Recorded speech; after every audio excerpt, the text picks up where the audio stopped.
Hi, ఎలా ఉన్నారు? ఈరోజు ఒక సరికొత్త వీడియోతో మళ్ళీ మీ ముందుకొచ్చాను. ఇంట్లో కూరగాయలు ఏమీ లేనప్పుడు మన వంటింట్లో ఉండే పదార్థాలతోనే సింపుల్గా ఎలా చేసుకోవాలో ఈ రెసిపీలో నేను మీకు చూపించబోతున్నాను. ఇది పిల్లలకు లంచ్ బాక్స్గా కూడా మనం ప్రిపేర్ చేసి ఇవ్వచ్చు. ఇప్పుడు ఇది ఎలా చేయాలో చూద్దాం పదండి. ముందుగా ఒక ప్యాన్ తీసుకొని ప్యాన్లో 4 టేబుల్ స్పూన్లు ఆయిల్ వేసుకోవాలి.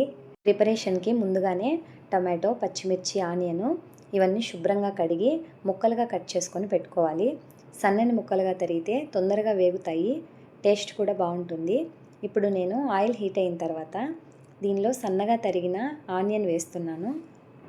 ఆనియన్ తొందరగా వేగాలి అంటే దీంట్లో కొద్దిగా సాల్ట్ చల్లండి, ఆనియన్ తొందరగా వేగుతుంది. ఇప్పుడు మనం వేసిన ఆనియన్ని వేయించుకోవాలి.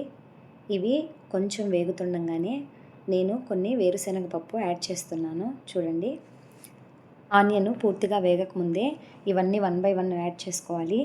ఇవి కూడా కొద్దిగా వేగిన తర్వాత కరివేపాకును యాడ్ చేసుకోవాలి. ఇప్పుడు నేను దీంట్లో కొద్దిగా శనగపప్పును కూడా వేస్తున్నాను. మీరు ఇప్పటివరకు మన ఛానల్ని సబ్స్క్రైబ్ చేసుకోకుండా ఉన్నట్లయితే ఇలాంటి సింపుల్ మరియు ఉపయోగకరమైన వీడియోల కోసం ఛానల్ని సబ్స్క్రైబ్ చేసుకోండి.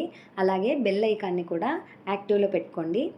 ఇప్పటివరకు మనము కరివేపాకు, వేరుశనగపప్పు, శనగపప్పు యాడ్ చేసుకున్నాం కదా.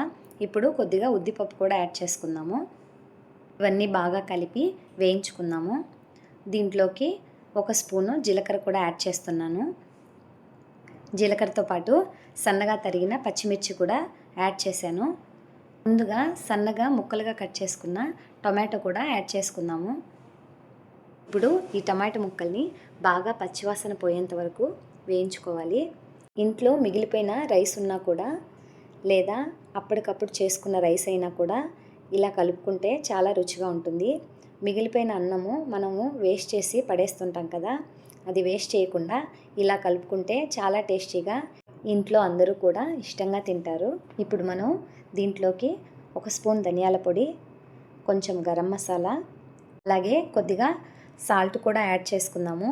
నేను సాల్ట్ యాడ్ చేసిన క్లిప్ మిస్ అయింది, మీరు కొద్దిగా సాల్ట్ యాడ్ చేసుకోండి. ఇప్పుడు మనము ముందుగా ఉడికించి పెట్టుకున్న రైస్ని కూడా యాడ్ చేసుకుందాము. ముందు మనం వేసిన మసాలాలన్నీ రైస్కి బాగా పట్టేలాగా కలుపుకుందాము. చూడటానికి ఎంత సింపుల్గా ఉందో తినడానికి కూడా అంతే టేస్టీగా ఉంటుంది. ఇంట్లో కూరగాయలు ఏమీ లేనప్పుడు ఒక్కసారి ఇలా కలుపుకొని ట్రై చేయండి, ఇంట్లో అందరికీ బాగా నచ్చుతుంది. ఇంకా మరెన్నో క్రియేటివ్ వీడియోల కోసం ఛానల్ని సబ్స్క్రైబ్ చేయండి. వీడియో నచ్చితే లైక్ చేయండి, మీ ఫ్రెండ్స్కి షేర్ చేయడం మర్చిపోవద్దు.